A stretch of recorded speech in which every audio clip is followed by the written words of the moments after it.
Captain Sir Tom Moore's daughter has condemned the vile trolls who abused and mocked the Army veteran after his death and revealed the poignant final moments she shared with her. In an interview with BBC Breakfast, which will air tomorrow, Hannah Ingram Moore spoke of the online trolling her family had faced in the past year during Captain Tom's fundraising journey and said it would have broken her. Ms. Ingram Moore also discussed the family's last holiday together in Barbados and her father's remarkable legacy. It comes after the Second World War veteran, who raised more than £32 million for the NHS last year by walking 100 laps of his garden, passed away on February 2nd at the age of 100 after being admitted to Bedford Hospital with. Ms. Ingram Moore said, "I think that when he went into hospital we really all believed he'd come back and we thought the oxygen would help, that he would be robust enough, but the truth is he was old and he just couldn't fight it." Speaking about her father's final moments, she continued, "I said to him in the last few days, so what do you want to eat when you come home, and we decided it was steak. He was really excited about coming out for steak and chips and getting his frame back outside and his walker." The last real conversation was positive and about carrying on, and that's a lovely place. Share this article. Share. Despite the overwhelming support from people across the country,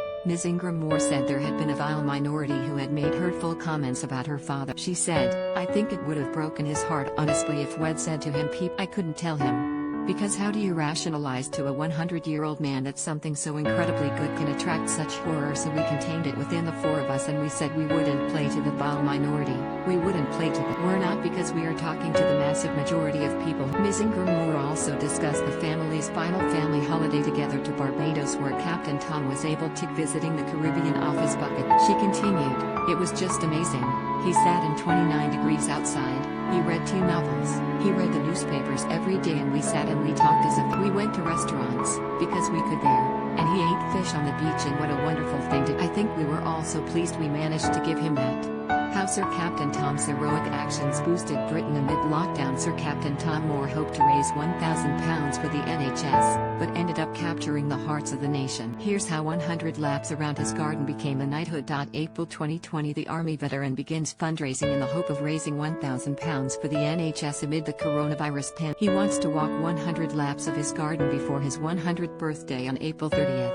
April 14th, more than £2 million is donated. April 15th, the total rises to £7 million as more than 340,000 people show their support. April 16th, he completes his 100 laps, meaning he walked an average of 6 laps a day, and reveals he's going to keep going to raise as much as both the Prime Minister and the royal family congratulate him.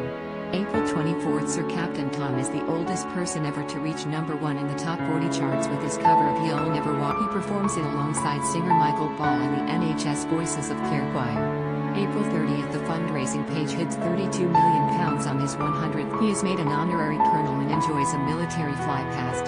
July 17th, the Queen awards him a knighthood in a special. In September, he writes best-selling autobiography Tomorrow Will Be a Good Day and signs a deal to film a biopic of his life. October 5th, Captain Tom starts a podcast to tackle isolation among Britain's elderly. December, he ticks a holiday to Barbados off his bucket list. January 31st, 2021, he is admitted to hospital amid an intense battle with pneumonia. His family revealed. February 2nd, 2021, Sir Captain Tom's death is announced days after he tests positive for coronavirus. Advertisement on missing her father, Ms. Ingram Moore added, "We've lost a huge part of our. Every time I go through a door I expect to hear him or see him. But the legacy is hope and joy. Let's not lose sight of the fact that for him this was all about tomorrow will be a good day and being hopeful, and no reason to sit and mourn for too long. Get on with it. And make a good job of it."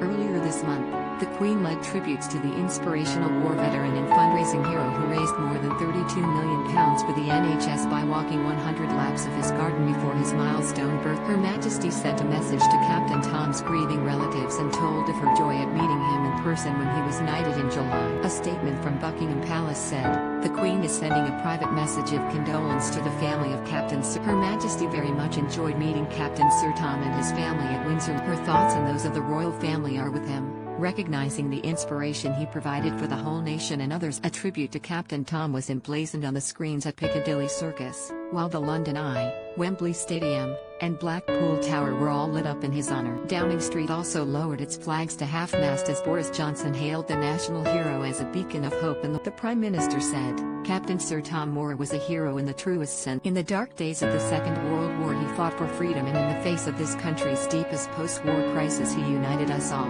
He cheered us all up, and he embodied the triumph of the human. It is quite astonishing that at the age of 100 he raised more than £32 million for the NHS, and so gave countless others their own chance to thank the extraordinary men and women who have protected us through the. He became not just a national inspiration but a beacon of hope for the world.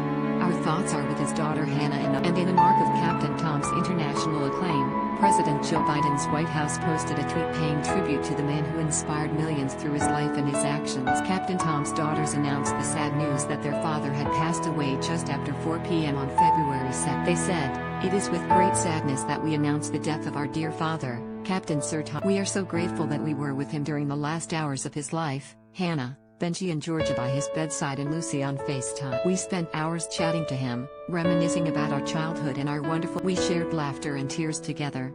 The last year of our father's life was nothing short of. He was rejuvenated and experienced things had only ever dreamed of. Whilst had been in so many hearts for just a short time, he was an incredible father and grandfather, and he will stay alive in our hearts forever." The care our father received from the NHS and carers over the last few weeks and years of his life they have been unfalteringly professional, kind and compassionate, and have given us many more years with him than we ever. Over the past few days our father spoke a great deal about the last 12 months and how proud he felt at being able to leave behind the growing legacy of his foundation. We politely ask for privacy at this time so we can grieve quietly as a family and remember the wonderful 100 years. Thank you. Watch the full interview tomorrow morning, February 17th, on BBC Breakfast at 8:10 a.m. on BBC.